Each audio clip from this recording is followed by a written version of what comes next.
Hi, this is former Pro Bowl center for the Buffalo Bills, Eric Wood, and you're listening to Nate and the Fellas on the Circling the Wagons podcast. Nobody circles the wagons like the Buffalo Bills. Go Bills. Where else would you rather be than right here, right now? Hey, hey, let's go Buffalo! Hey, hey, let's go Buffalo! The Bills make me wanna shout! Welcome to the Circling the Wagons podcast, a podcast discussing the Bills all year round with interviews, news, recaps, and insightful fan discussion. Most times. Here's your host and lifelong Bills fan, Nate. Hey, Bills Mafia. What's going on? Welcome to another episode of Circling the Wagons, a Buffalo Bills fan podcast. I am your host, Nate, guys. Thank you so much for joining us. We have a tremendous episode for you guys. We're going to talk about the Bills game this past week against the New Jersey Jets. We're going to give some thoughts on that. We did not record right after the podcast. Thought about it. We'll explain later. Didn't end up doing it. We're going to give some quick thoughts on that. We're going to talk about the drama involving one Bills drive. Geez, just one hit after another. After you thought it couldn't get any worse with the Bills' loss to the Jets, then all of a sudden there's some rumors about Terry Pegulas, some things said about Stefon Diggs. We're going to talk about that. We're going to discuss that. Then we're going to preview this upcoming Sunday's game against the Las Vegas Raiders. It is the home opener for Buffalo in Orchard Park. We're going to discuss that 1 p.m. game. We're going to talk about bets. We're going to do our betting on the Bills segment where we talk about which team that we like in the Bills game. We're going to talk about two other bets that we like throughout the entire NFL. And if you guys followed us last week, you made some money. Like, I did not think that was going to happen. Like, I'm a notoriously bad bettor. I did amazing, and so did John. John did really well too. And so we're going to talk about that. So we got the Swami. I'm going to rename that segment, John. I'm going to rename it instead of like the Bills game is going to be betting on the Bills, right? That's an easy segment name. The other two games is going to be called, in honor of our Chris Berman interview, the Swami's Stone Cold Sweated Out Selections. How's that for alliteration? That's a lot of words. Well, let's make that into an acronym or something. Were you going to say that's a mouthful? That's what she said. Yes. John's in. John, how you doing, man? I've been better. Dude, are you over? No.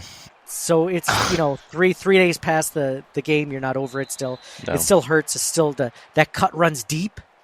Yeah. I think it'll be a bit before I'm over this one. They can win the next two games, and I'll probably still be feeling this one, to be honest with you. I think they'd have to win from now through Miami for me to kind of get better.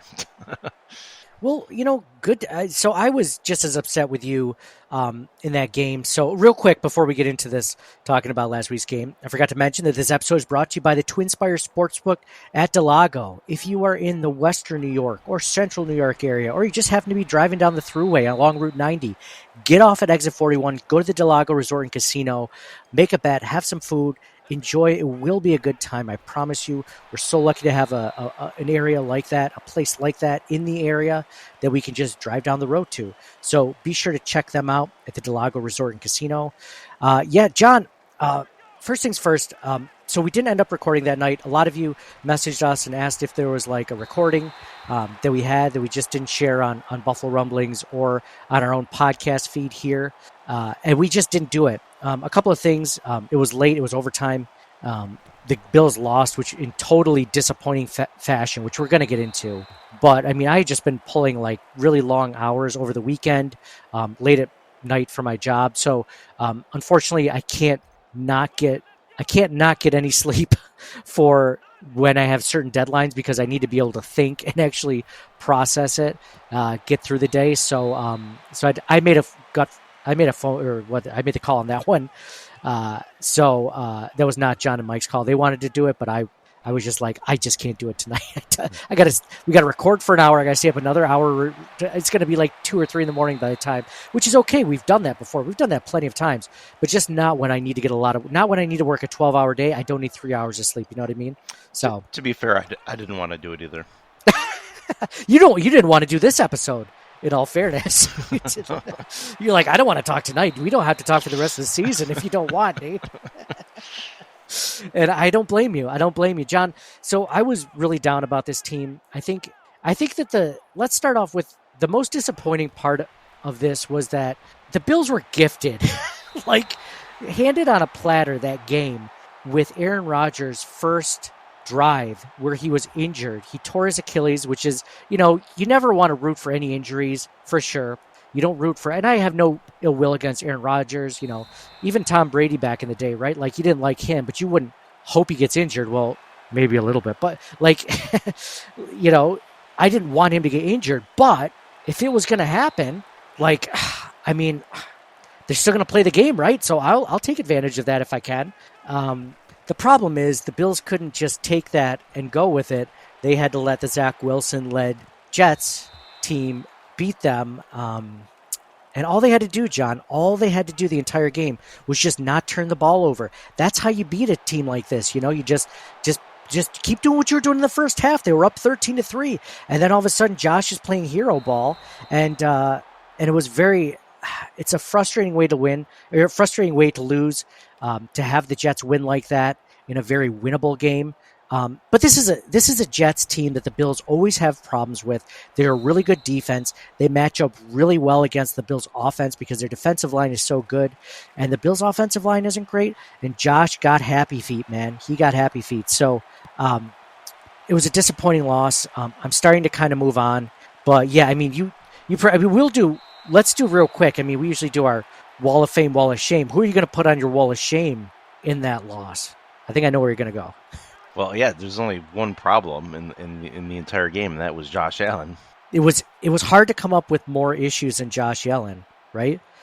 Besides the special teams, return or failure to stop a return for a touchdown at the end of the game. Yeah, the game was over before that. The game was over. You didn't. There was I had no confidence in that team whatsoever. I mean, the fact that they somehow tied it up was a miracle at that point. But it was Josh Allen, right? Josh Allen on the Wall of Shame, like stands alone, right? Yep. That's pretty much the way I see it too. 4 turnovers. They lost by 3. 3 interceptions to the same safety. They're all terrible. Every single one of them. Like people were talking about, the first one's like a punt. Like he could have ran easily. There's nobody in front of him. He got in the first down really easily and ran out. I had no idea what he was doing. Yeah, it was. Not only was he. It was just making boneheaded decision after boneheaded decision. It's like if he should go left, he went right instead. If he should have run, he threw the ball. If he should have thrown the ball, he ran. Like he took unnecessary contact over and over again. I've never seen a player, like even Josh Allen, for him, like at least when he's going to take contact, it's usually for a first down or for a touchdown, right? He's going in the end zone, or like he just doesn't have time to get out of bounds and he's diving. Like it was like a 3rd and 10. He got 3 yards and he was like trying to get through 3 different defenders. It's like, Josh, what are you doing? They just teed off on him.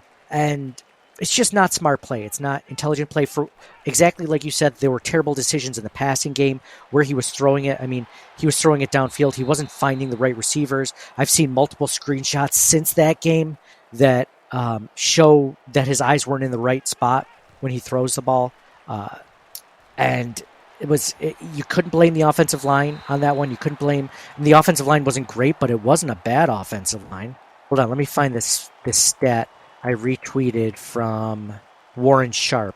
Josh Allen was pressured on 26% of dropbacks, 10th lowest of any quarterback. Despite that, he took 9 hits, the 3rd most, and 5 sacks, the 5th most, while being sacked on 11% of dropbacks, the 5th most. So as much as we love to blame the offensive line, I tweeted it out. There were some plays for sure where Spencer Brown just got walked right back into Josh Allen, like he wasn't even trying.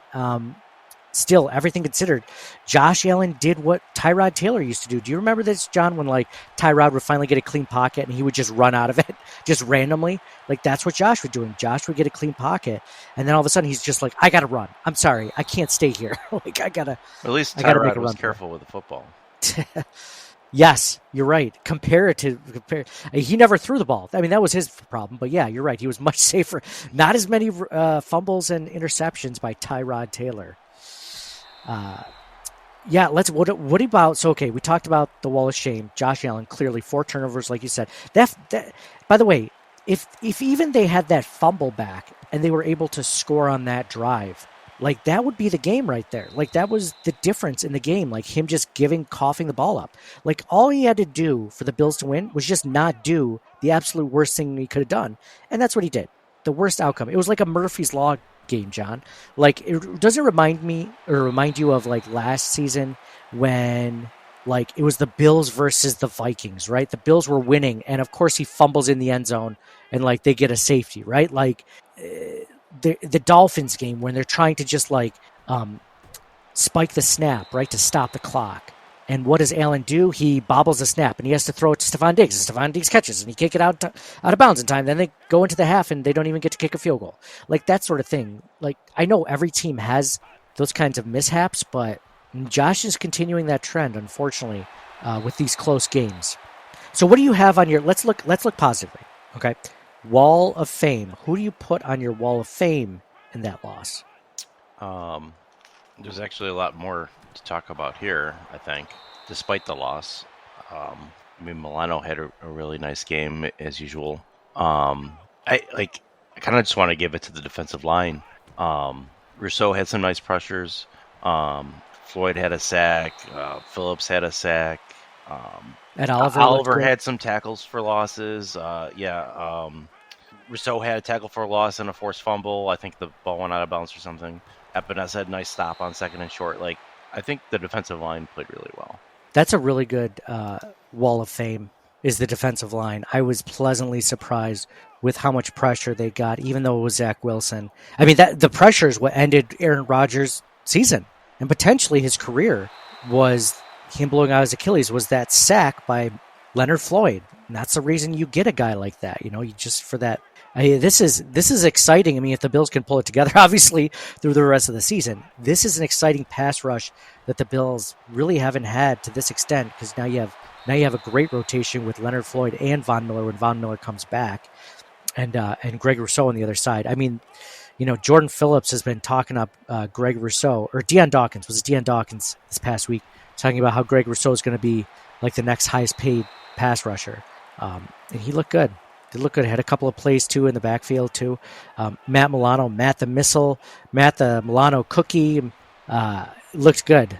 Looked good as well. As he always does, man. He's a great player. I love Matt Milano. I stand Milano.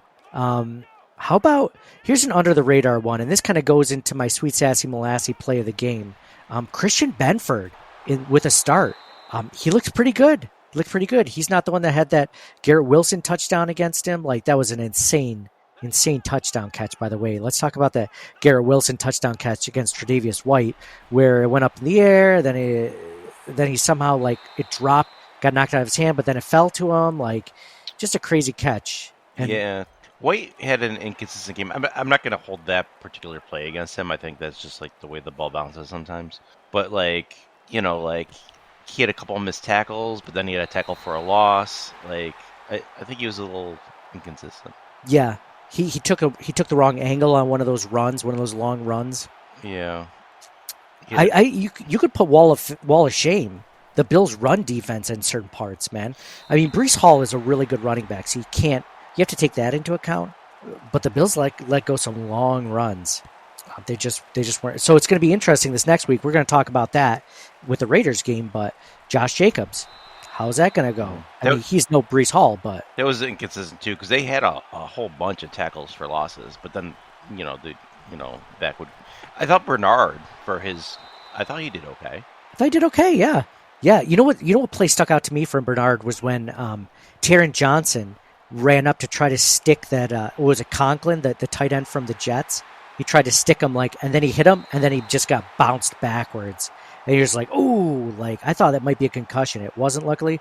But, he ran right into him and just fell backwards, right? Much smaller than Conklin, obviously. But then Bernard was right there to pick up, and he tackled him down, right immediately. He was right there to clean it up. So, I thought he looked pretty good. For his first start, He had no preseason games. I liked it. It's going to be really interesting to see how well he does against a team like the Raiders that loves to like dink and dunk down the field, use the middle of the field, intermediate passes. This is going to be, where the Bills linebacking core is really tested. But, I think Wall of Shame, I'm going to put an honorable mention to the Bills' run defense, just trying to stop Breece Hall. I just have to bring this up just briefly, John, is that with those long runs, I mean, especially the one where you saw Jordan Poyer take like a really bad angle and Breece, and luckily Christian Benford stopped, which, by the way, is my sweet, sassy, molassy play of the game, is that Christian Benford's stop of Breece Hall as he was running. Garrett Wilson had his arms up like, this guy's going to score a touchdown. And Benford out of nowhere, he has wheels, man. He just came up there and luckily took down Breece Hall. And if the Bills actually won, that would have been potentially the play of the game because he had that hustle. What do you think about this aging Bills defense, John? I mean, we can't expect Poyer and Hyde to be great forever.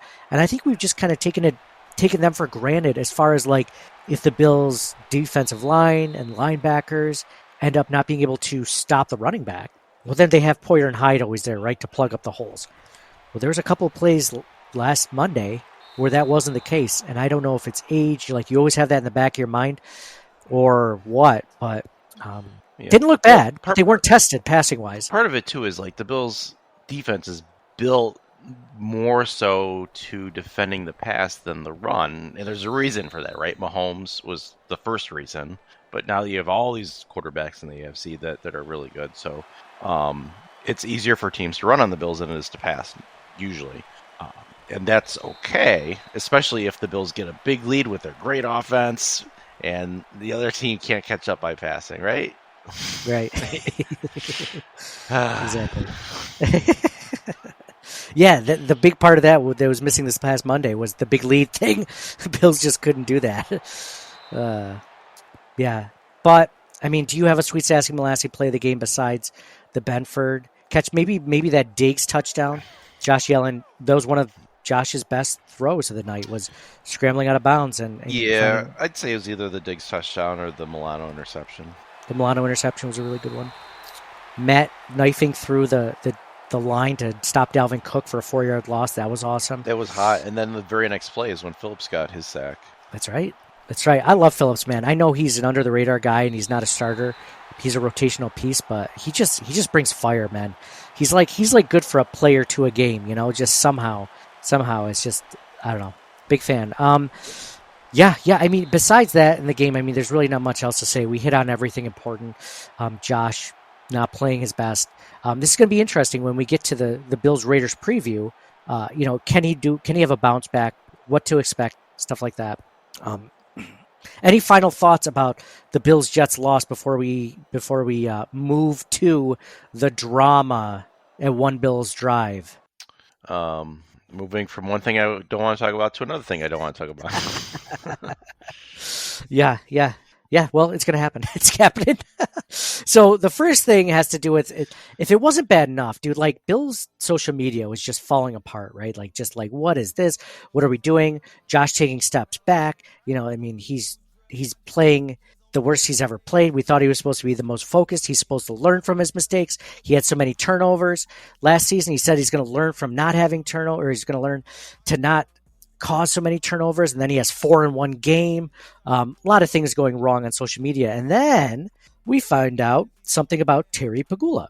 Now, Jim Trotter, NFL analyst, former NFL analyst, is suing the NFL over his termination from the NFL Network and is claiming that NFL owners have said the following. Bills owner Terry Pegulas said, if the black players don't, allegedly said, this is what the suit claims, if the black players don't like it here, they should go back to Africa and see how bad it is, in reference to player protests against racial injustice. Okay, so that doesn't sound good. And then he also said, they also quoted Jerry Jones saying, Cowboys owner Jerry Jones, if blacks feel some kind of way, they should buy their own team and hire who they want to hire, regarding the lack of black professionals in decision-making positions on NFL teams. So this is, part of a huge lawsuit that Jim Trotter is suing the NFL with, and asking for investigations to be done into all of these allegations. Terry Pegulas, immediately when that came, I saw the Terry Pegulas quote before I even saw what was said about him on Bill's social media, just because they're like, he basically vehemently denied what was said. And it turns out that basically this was said at a dinner party.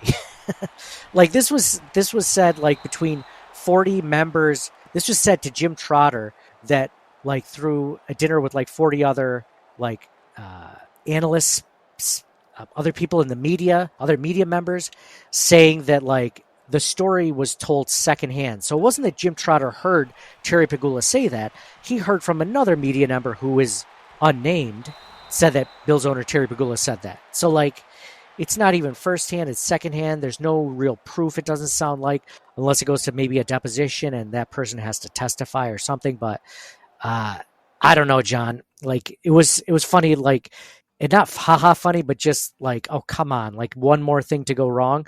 And that was the thing. Okay, so the Bills stink. Josh Allen played terrible. Oh, and Terry Pegulas is a potential racist. Like, that's not cool, right? Like, when you saw that, I mean, were you thinking the same thing I was? Where you're just like, face palm, man. This is face palm central over here at in Orchard Park today. Yeah, I mean, obviously hoping that it's not true, right? But I mean, aside from that, it's hard. You don't know who said, who heard what or said what, or you don't know, right? You don't know. It doesn't. There's nothing definitive about this. Everything in the media done today is like, what's it called? Unnamed source, or a source that wants to go unnamed, right? Like nobody ever wants to be quoted with anything they say nowadays. So it's all just like, did you really hear that?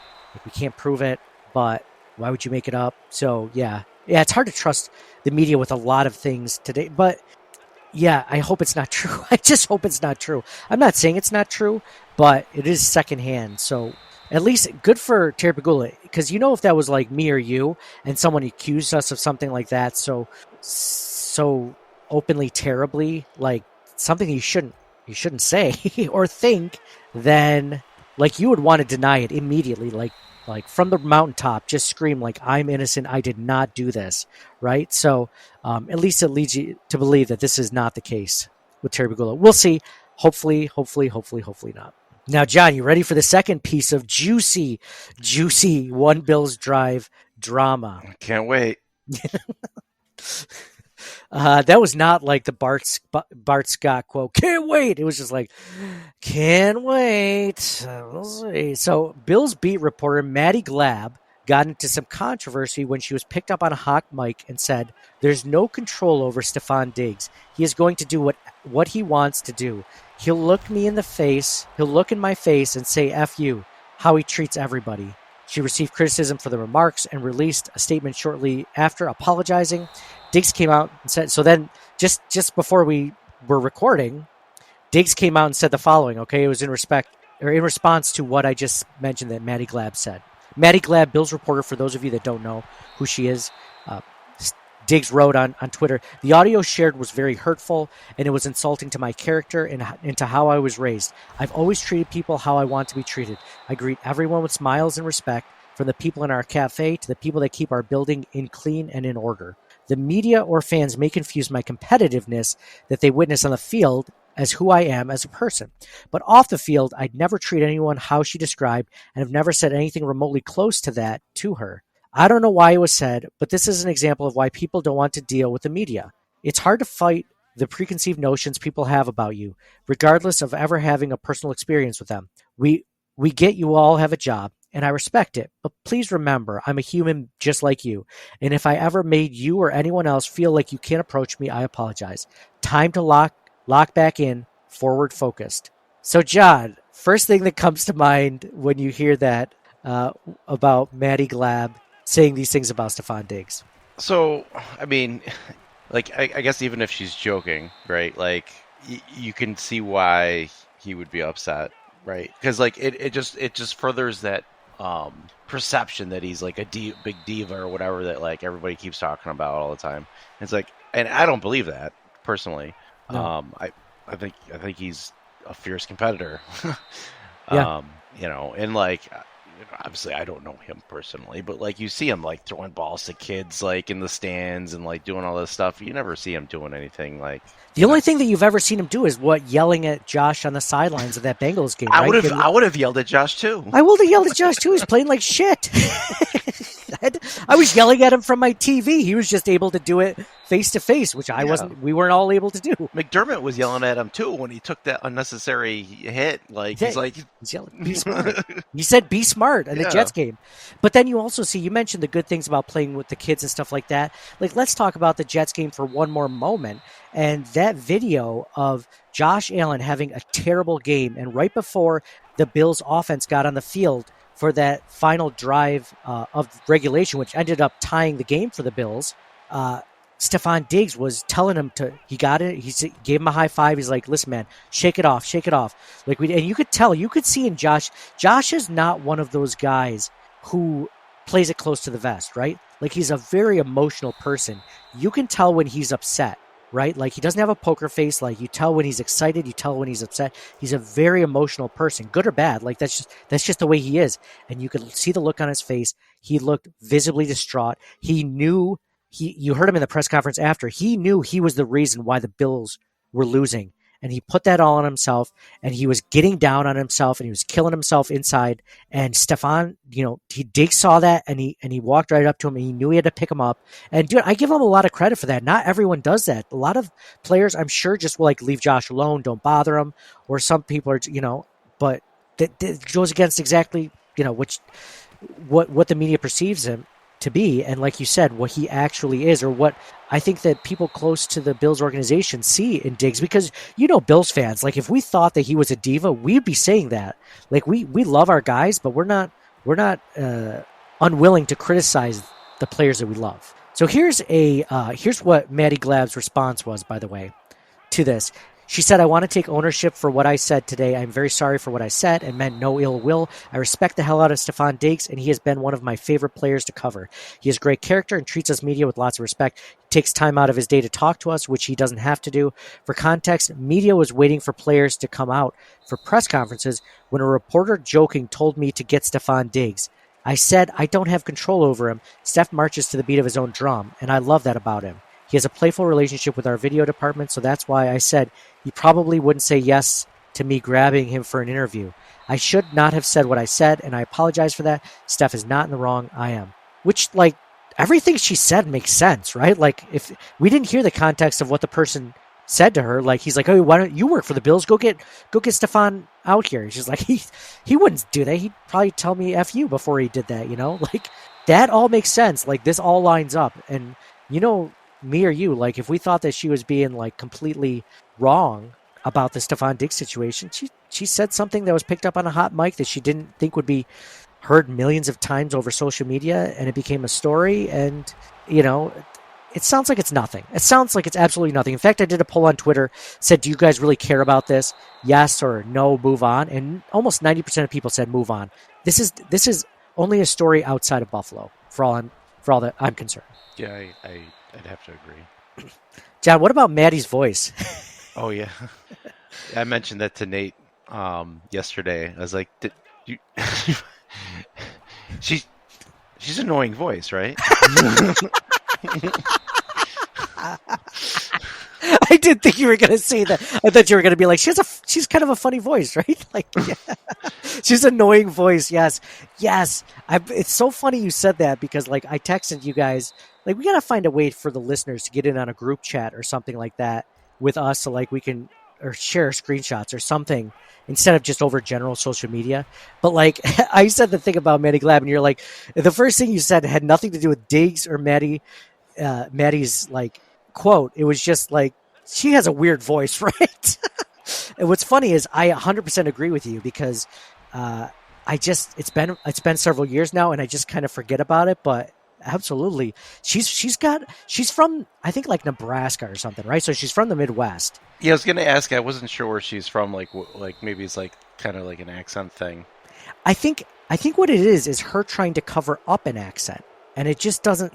Have you ever heard those newscasters? They're from Alabama, and then they come to Buffalo, New York, and they talk like this, and there's no accent whatsoever, and this is the news, and then as soon as they're off mic, they're like, cheese and gravy, it's the opposite of, it's so that she might just not be able. So in that case, if it was me, just go full Midwest. Like, don't try to hide that accent. Just do it. Just either try to hide it completely, but if you can't do it, just use your Midwestern. Like, nobody's going to be upset about that around here. Like, this isn't the New York City media, Like, where they're like, oh, come on, how come she don't sound like us? Like, I don't care. Yeah.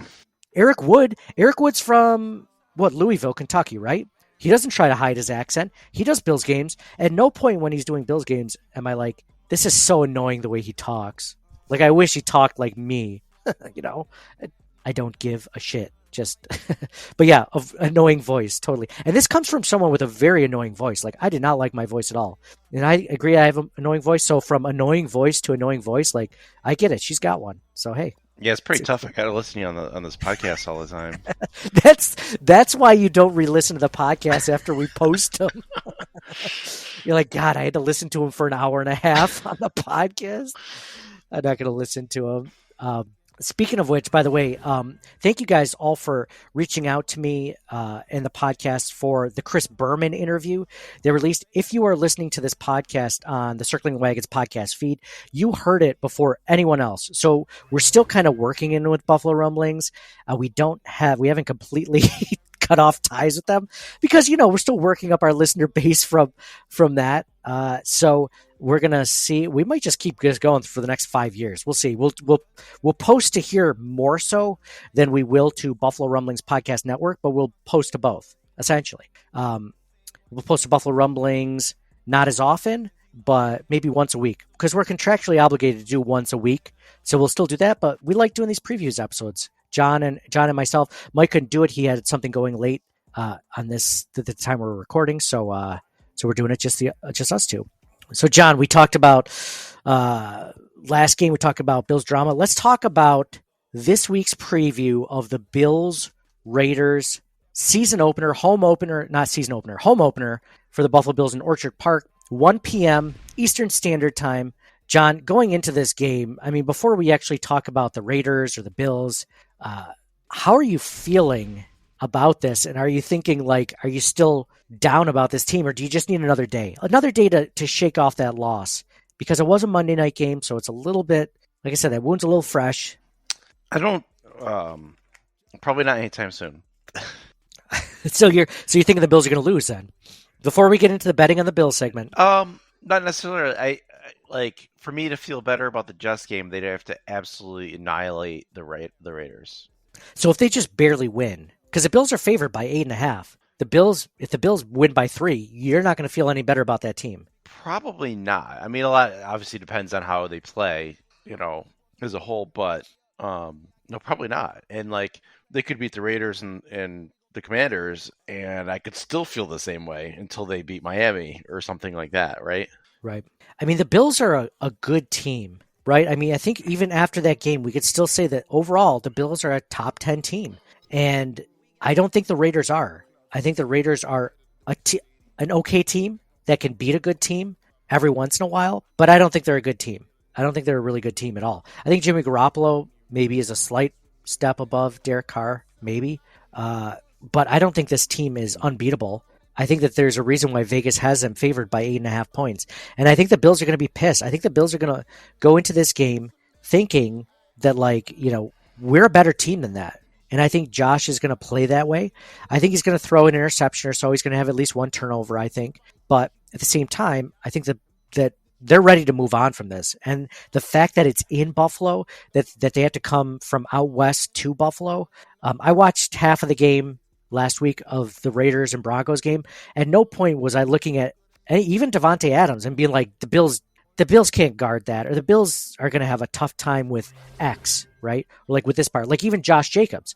Josh Jacobs is a good running back. He's not as good as Breece Hall. He's not going to give the Bills the same fits that Breece Hall had, right? If you look at the rushing statistics of Josh Jacobs, he had 19 carries for 48 yards. That's barely over 2 yards per carry. That's not a good stat line. Breece Hall had over 100 yards on the Buffalo Bills. I think that this could be a game where the Bills really they get angry and they show the rest of the NFL that the Bills are.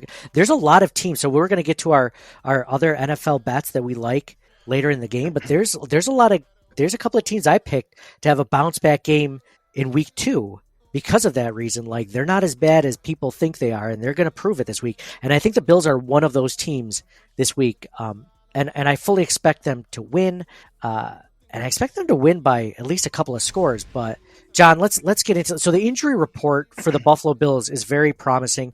It was only Mitch Morris had a finger injury, I believe it was, and he was in full practice so far this week. So the Bills injury slate, like knock on wood, is really good right now. Whereas if you look at the Raiders, like Devontae Adams was limited or didn't practice on Wednesday, but now he's fully practiced on Thursday. Jimmy Garoppolo was limited on Wednesday with an ankle injury. Then he's full practice on Wednesday. Chandler Jones, that drama with him writing on social media that he doesn't want to be there necessarily in Las Vegas. He's out indefinitely. Hopefully he doesn't start like the day before the Bills game, or he doesn't, come back to the team before that. Jacoby Myers is in concussion protocol. You would argue that he's their second best receiver. Jordan Meredith, their guard, did not participate.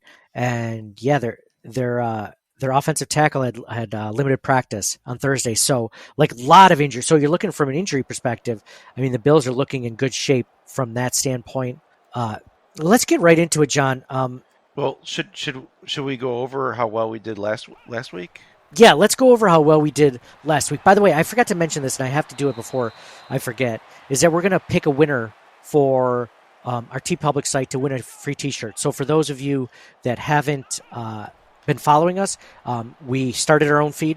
Obviously, if you're listening to us here, you're listening to us on our new feed. Leave us a 5-star review on Apple Podcasts with your Twitter handle, Instagram handle, whatever, or take a screenshot of leaving us a 5-star review on Spotify or wherever you listen to it. Just show us, just screenshot it, and then send it to us, email us, DM us, or whatever on social media, and that way I can put you in the running each week, and we're going to do a giveaway each week for those listeners. So obviously you have to listen to the episode to find out if you won, because we're not going to chase you down, but yeah, just want to give back and appreciate you guys following us. So let's look over last week's bets. So we each do 3 bets each week. Last week was the first week we did this.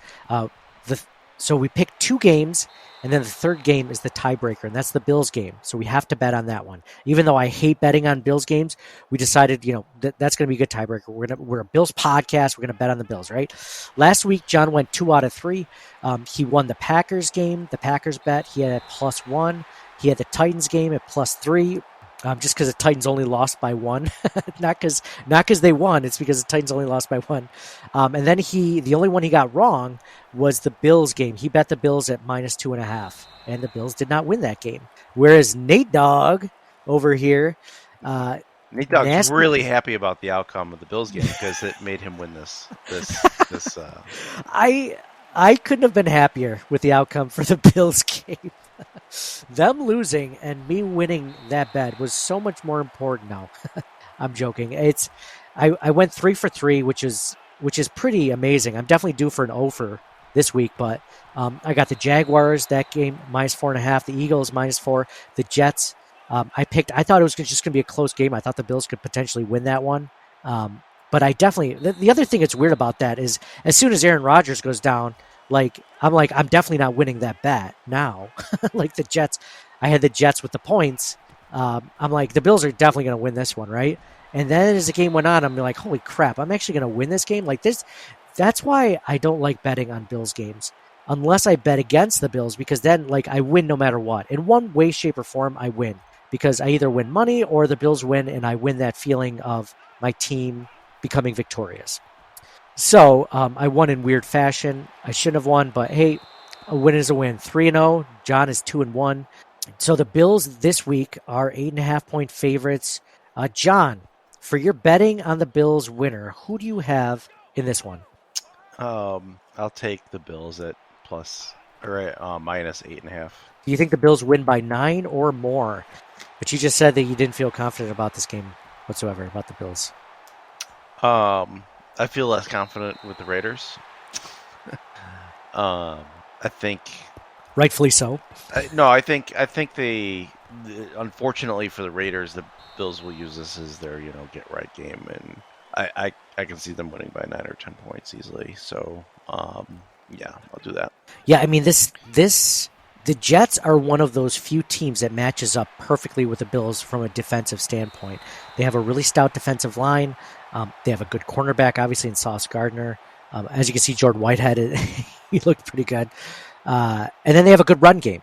So, the Raiders don't have that. They don't have a bad defense, but they don't have nearly as good of a defense as the Jets do. They have some pretty good linebacking core. I was watching the game, and like I said, Wilson didn't really test the Raiders' defense too much. For the most part, between Garoppolo and Wilson, it just seemed like a dink and dunk game. It was very disappointing. So I could see this being a game where Bernard is tested a lot more than last week against the Jets. So I'm looking forward to that, seeing how he responds to that. But then again, it could be another big Matt Milano game, I think they're going to be able to stop Jacobs. I'm not too worried about him. Devontae Adams, I mean, he's still Devontae Adams. He's good, but he's not the Devontae Adams that we saw with Aaron Rodgers. And he doesn't have Aaron Rodgers throwing to him, so he has Jimmy Garoppolo. I would be very surprised if Garoppolo ends up getting deep on the Buffalo Bills at any point. I think it's going to be all intermediate passes.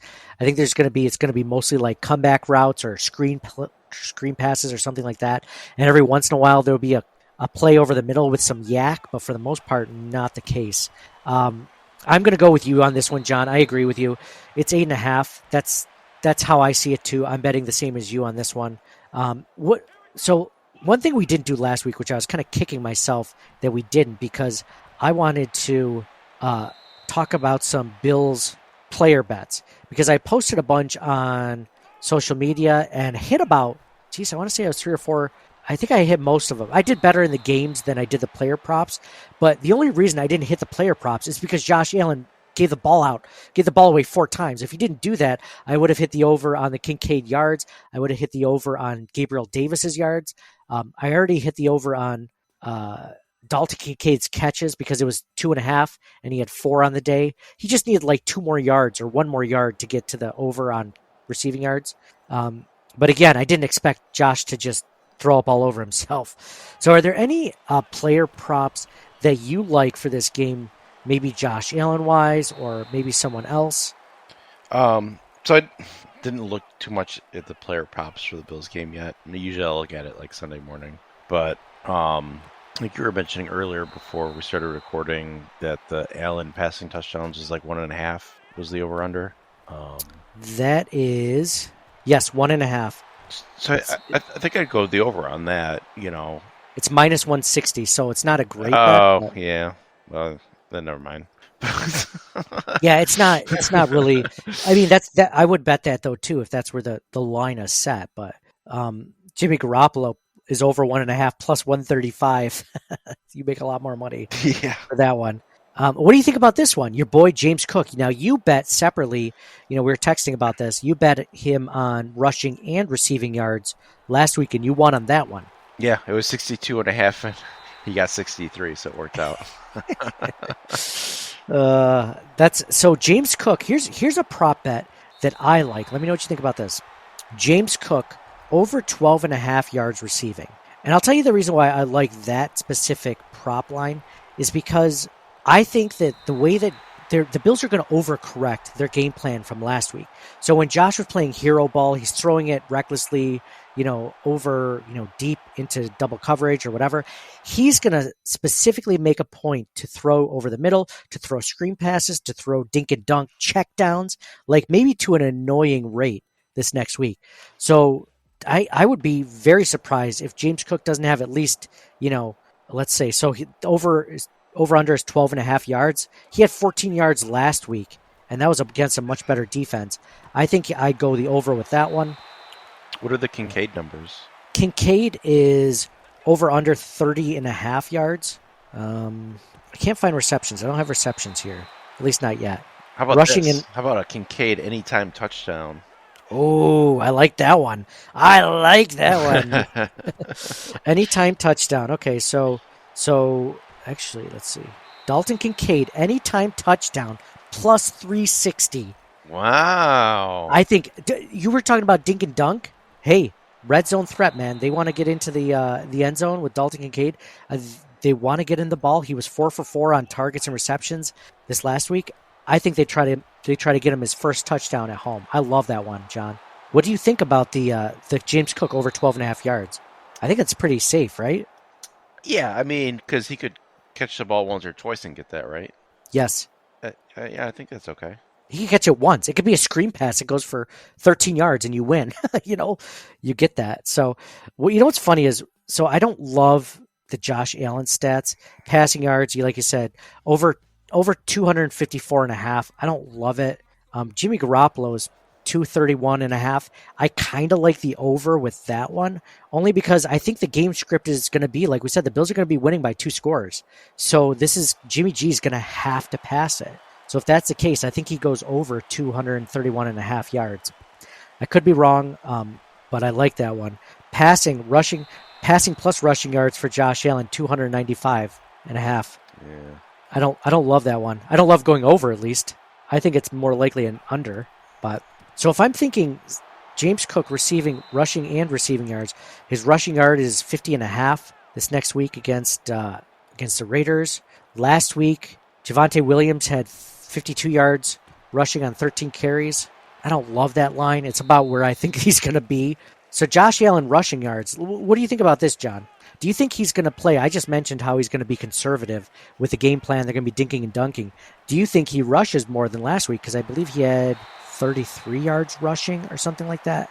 But it was against a really good defensive line for the Jets. Over under 36.5 rushing yards for Josh Allen. He averaged, mind you, last season in 2022, he averaged 47.6 yards per game rushing. He didn't have 47 yards per game last week. Is this the week that he makes up for it and he goes over that? I feel like against the Jets last year, he ran a lot more. He did.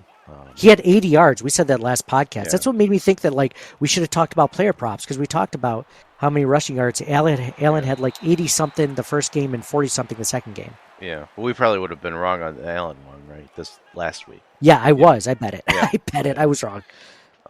Not for trying. He tried to do it. He just wasn't successful. Well, the first interception, if he just ran it, we would have got it probably off of But that. he got it. It's just pissing you off. Yeah, I already forgot what we were talking about. Now I get all.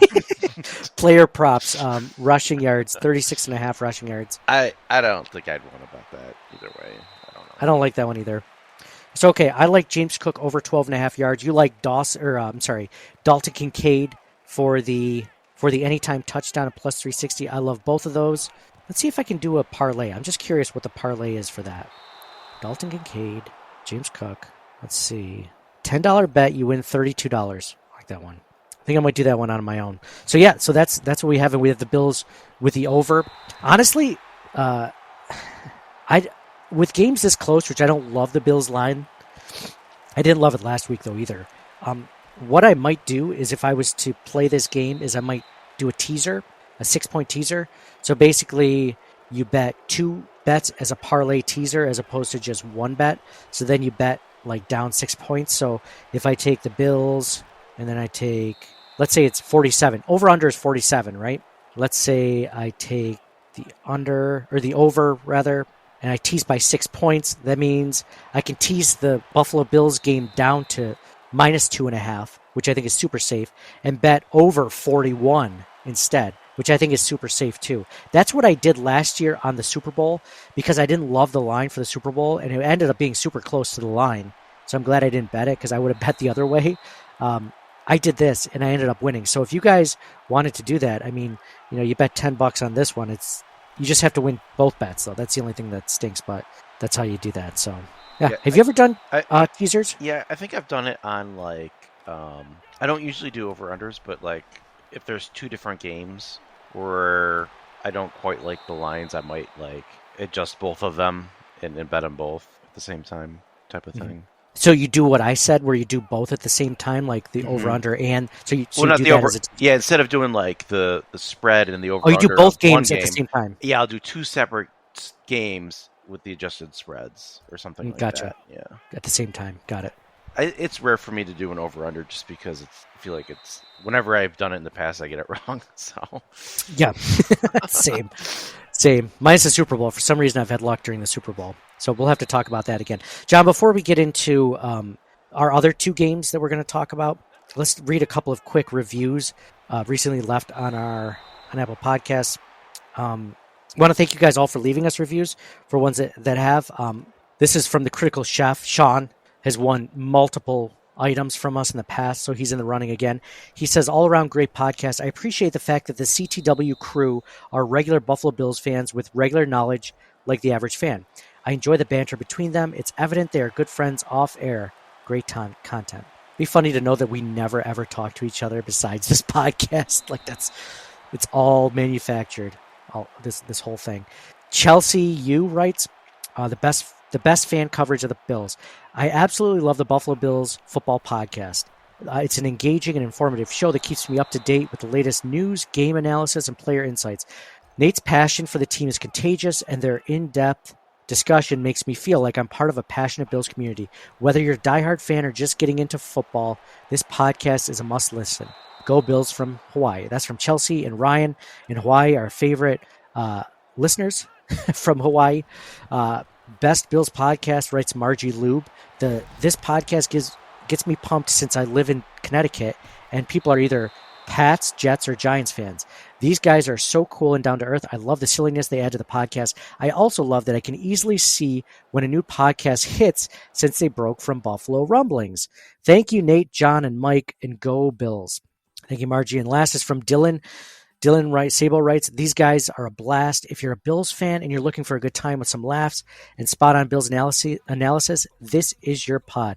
It's the perfect blend of funny and serious. They've also had some banger interviews, including Chris Berman podcast, if you haven't checked that out, yes. CTW pod is always my go-to when I need a little pick-me-up. Thanks, boys. We'll hear from you soon. Go Bills. Thank you guys all for writing that. Really appreciate that. So let me do a quick winner. The winner from this week's podcast is going to win any design from our TeePublic store. Anything you want. Doesn't have to be a Bills design, but we have a lot of really cool Bills designs. I mean, I've added in the last 2 weeks, I think I've added 30 new designs to our store. So check those out. Circle the Wagons, all the famous ones like the Josh Allen potato buffalo one, right? Like we have so many of them. So check them out there at tpublic.com/stores/CTWpod, or just click on the link in the show notes. I always put them in there too.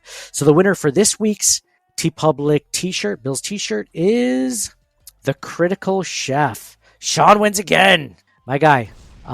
Sean just opened up. I love following you guys on Instagram and stuff like that. Like, especially people like the Critical Chef that are, weekly listeners that they interact with a lot.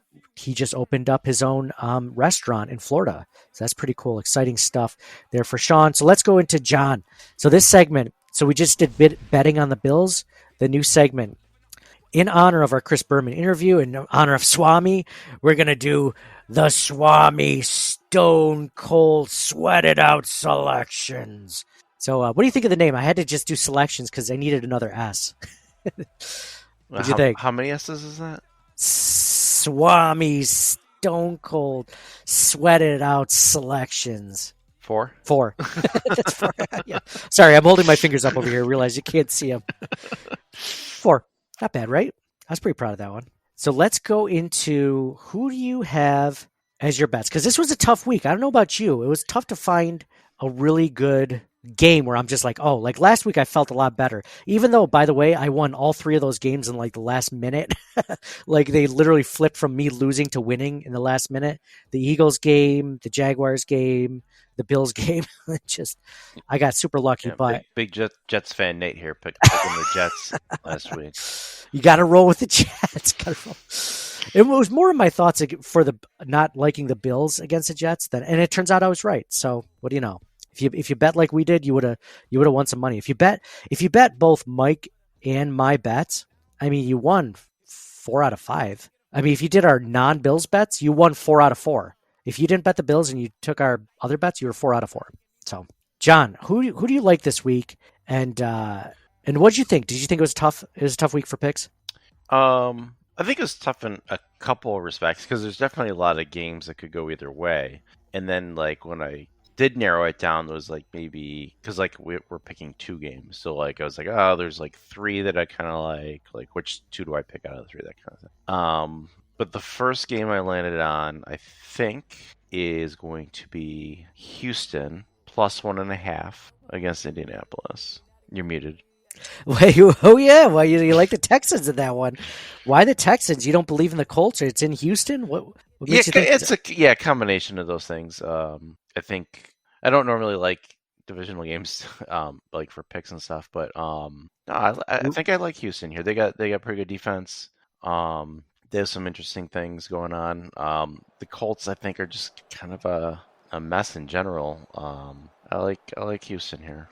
Most people are betting the Colts on that game. 62% of experts say Colts on that one.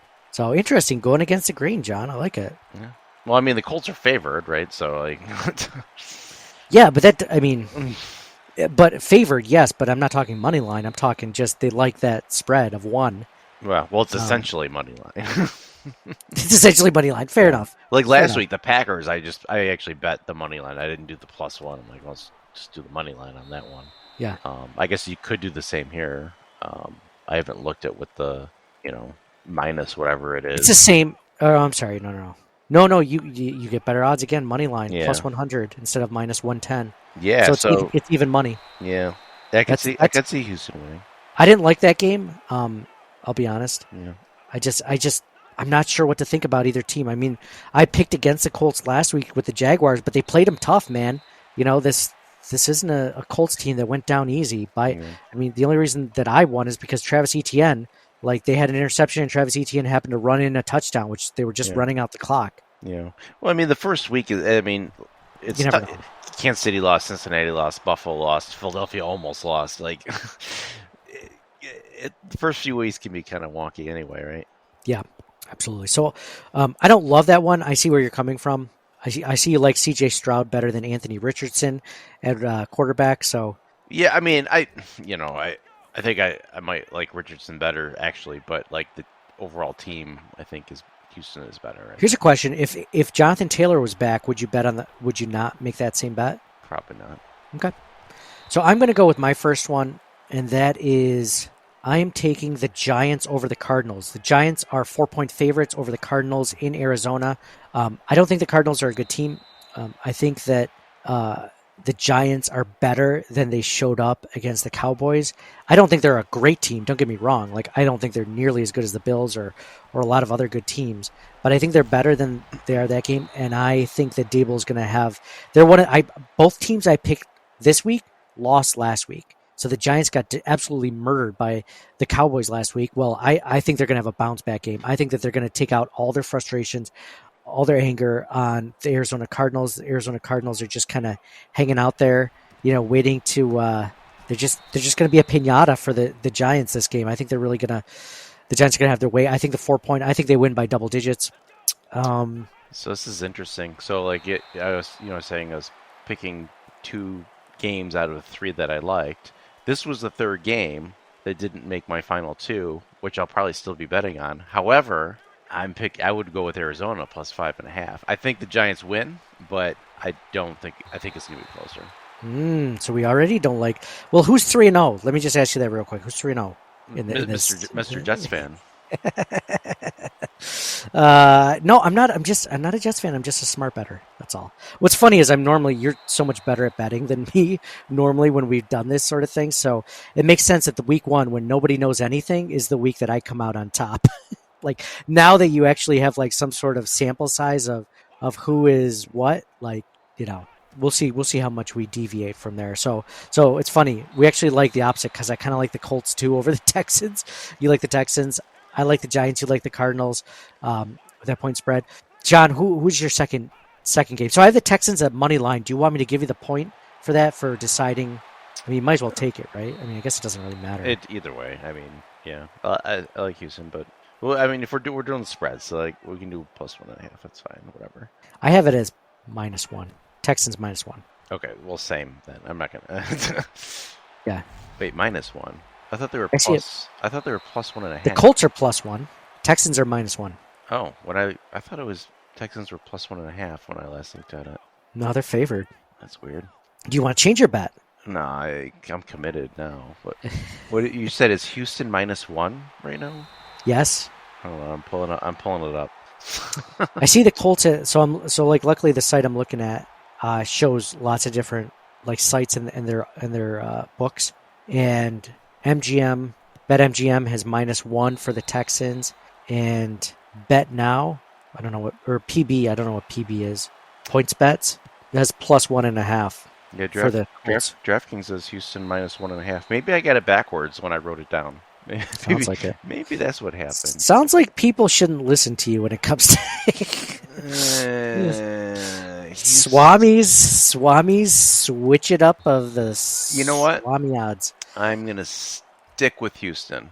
Oh, good for you. You said -1. Is that the line we're going with for this? I mean, that's the one I saw, but if you see, I see it for -1.5.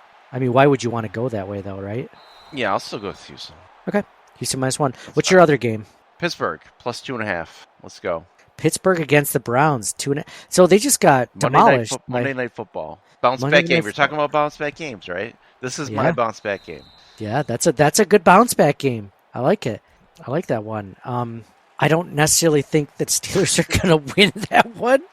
Yeah. I think that they might have a huge Kenny Pickett problem, but San Francisco is also maybe possibly the best team in the league. true. You're right. That should be taken into account. Even though was that in San Francisco or was it in Pittsburgh? Wasn't it in Pittsburgh? It was in Pittsburgh. Yeah. So okay. Well, it is what it is. I don't love that one. Again, that was a line I looked at where I'm just like, ugh. Like, I wish the Browns were favored by a little bit more so I could bet the Steelers. Or I wish the Steelers were, favored by a little bit less. You know what's funny? Like last week, the 2 games that we each picked, we both didn't like each other's, and we both won all of them anyway. All of them. Exactly. Didn't matter. So you got the Steelers +2.5. Perfect. I like it. It'd be funny if we went undefeated the entire season. At least on our non-Bills picks. That's not gonna happen. So the other game, so we were talking about, so we have a few bounce back games. If you want to include the Texans, technically that's a bounce back game because they lost in week 1 to the Ravens, right? So all bounce back games, I have the Chiefs -3.5. They're playing the Jaguars, which I know the Jaguars are a good team, but I also look at it as the fact that the Chiefs should have won last week against the Lions. They basically had a Josh Allen-like collapse. Interceptions, pick 6, turnovers. This week they get Chris Jones back. I don't believe they get Chris Kelsey back. Travis Kelsey, sorry, Chris Kelsey. I'm thinking Buffalo Bills here. I don't think they get Travis Kelsey back, but they're favored by 3.5. I would be very surprised if Andy Reid and Patrick Mahomes and the Chiefs go 0-2 with their first 2 games to start the season. It just doesn't seem right. I don't think this is even, they only win by 3. I think they win decidedly against the Jaguars. They put them in their place. The only reason they didn't win by more in the playoffs is because Patrick Mahomes didn't start the second half. So they still won that game even so. I like that game. And I picked the Chiefs to win that one, -3.5. Yeah, I think the Chiefs win, but it could easily be a field goal and then you lose, right? It could easily be. I don't like that betting either team on that particular one. But so we're the same as last week, right? The same as last week. We both didn't like each other's picks. At least we picked the same Bills pick this week. Yeah. So no matter what, we have that. Let's hope we're both right on that one too. But then again, like the good thing about that is even if we're wrong on that bet, which I have been making the bets, all the ones that we've mentioned, and I'll probably do the props bets I mentioned. Like overall, I'm up because of that. Yeah, anything like just last week, I bet the ones that I had talked about, and I'll do the same this week, including Arizona +5.5. John, I forgot to ask you to do the Tecmo Bowl simulation for. Yeah, I didn't update the ROM yet. Okay, so we're not going to do that anymore. That one's done. Let's do Google. I'll update it for next week.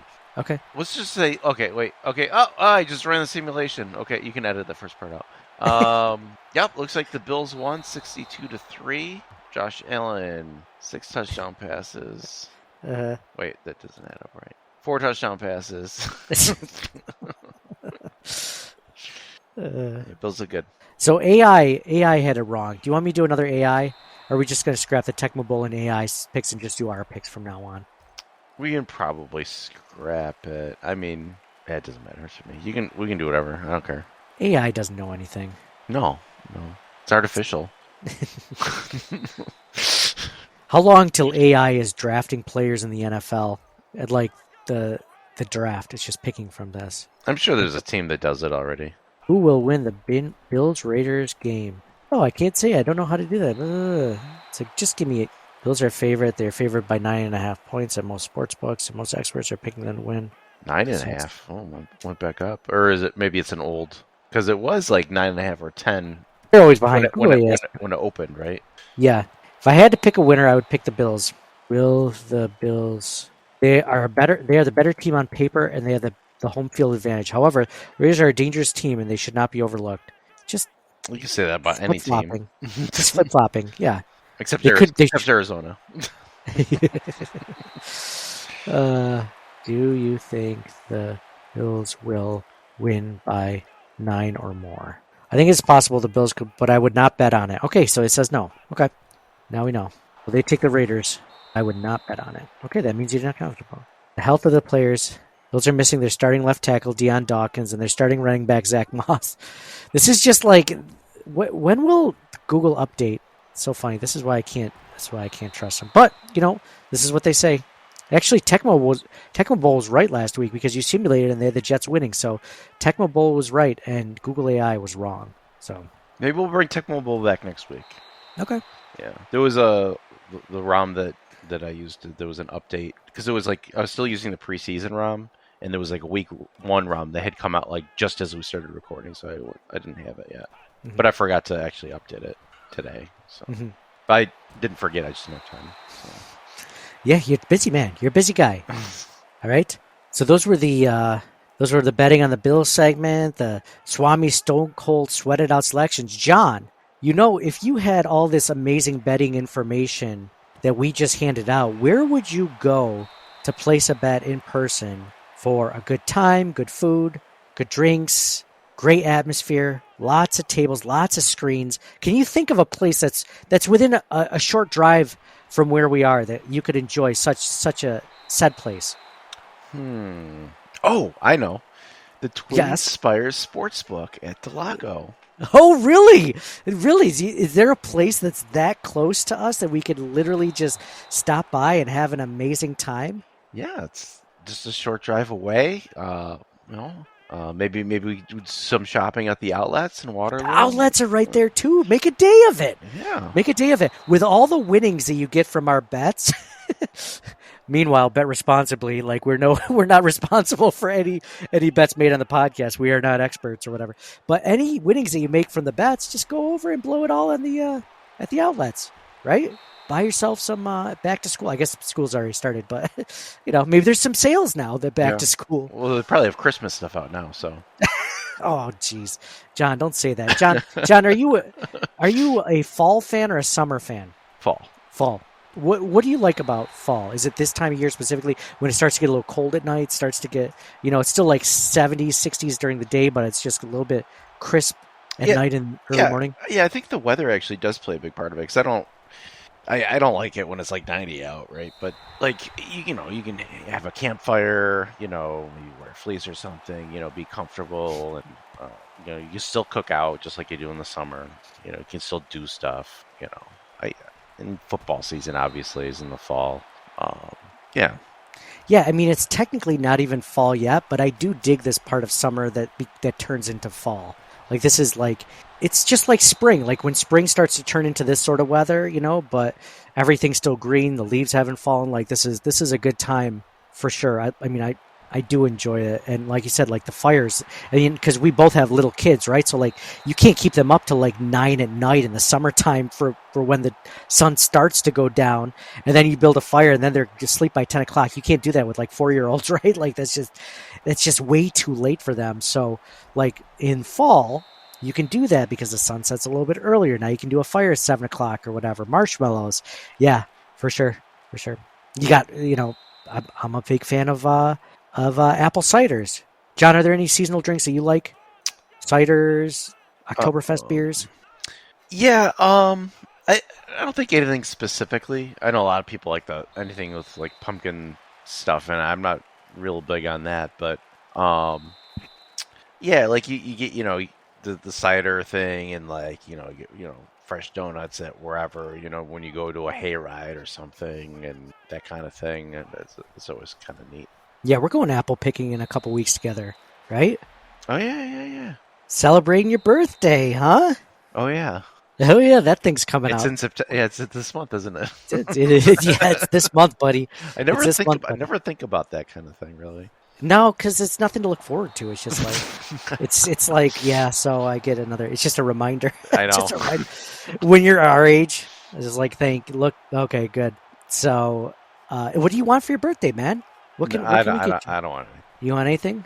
I don't. You want a new headset microphone? I just want to spend time with you guys and family and everything. Oh, real? Aw, that's nice. I think it's kind of BS, but that's nice. Are you gonna kind of BS? I don't think you mean that. I think you're just letting the listeners think you think that you care that much. I love one of the things, honestly, like I love about one of the things I do love about fall is we do have an annual tradition. Our families, your family, my family, we get together. We do apple picking. Like we've gone to a couple of these farms here for haunted hay rides or the ones that have like the big, you pay like $20-$30 to get in per person, but like you can make a full day of it. Like there's so many things to do.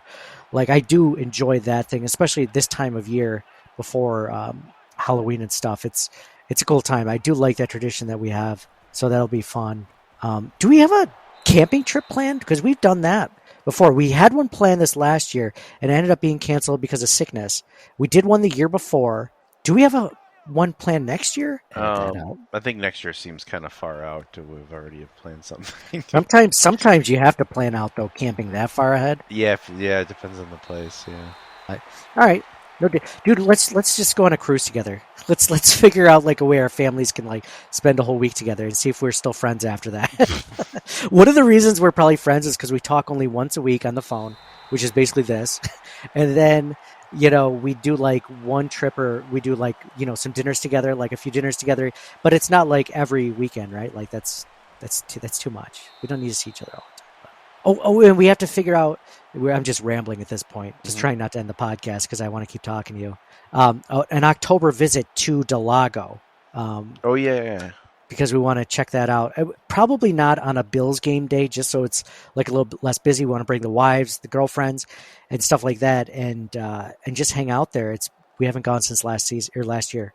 I think I went in the off season. I went over this last summer, but haven't been there for like a night. Maybe we'll do dinner or something like that. It'll be a fun time. And we'll let listeners know just in case they are also going to be there. Maybe we'll do a parlay bet together, something fun.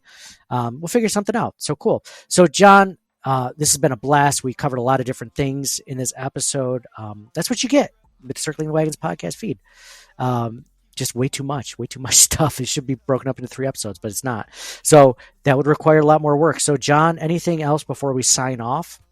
I don't think so.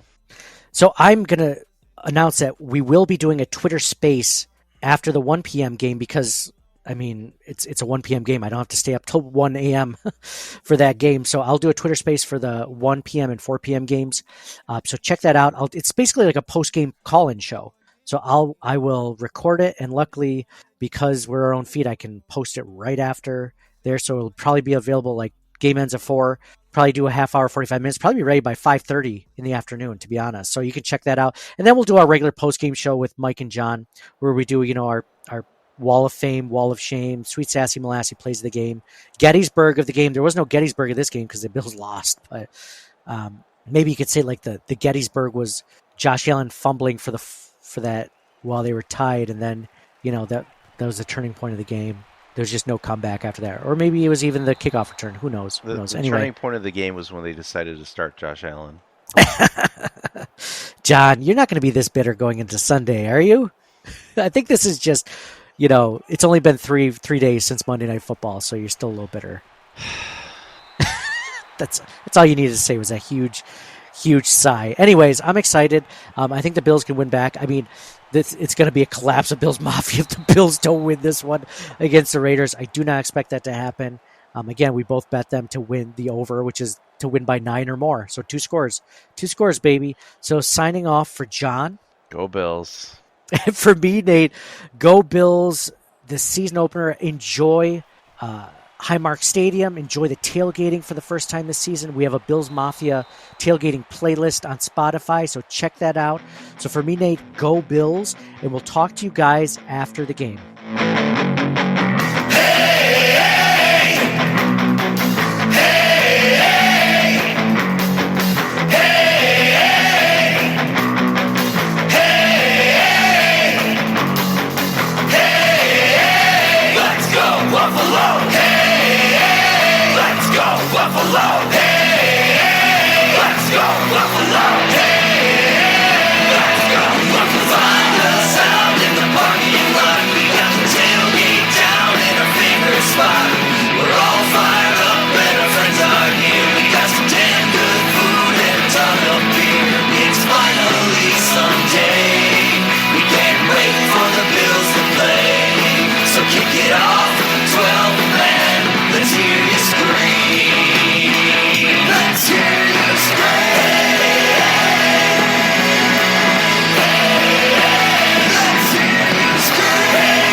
Thank you for listening to the Circling the Wagons podcast. Download and subscribe to us in your favorite podcast service. Email us at ctwpod@gmail.com. That's Charlie Tango Whiskey Pod @gmail.com. Follow us on Facebook and Twitter at CTWPod. And most importantly, go Bills! Nobody circles the wagons like the Buffalo Bills. Nobody circles the wagons like the Buffalo Bills, Nate. Well, listen, the whole show is called Circling the Wagons. Say no more. I love it.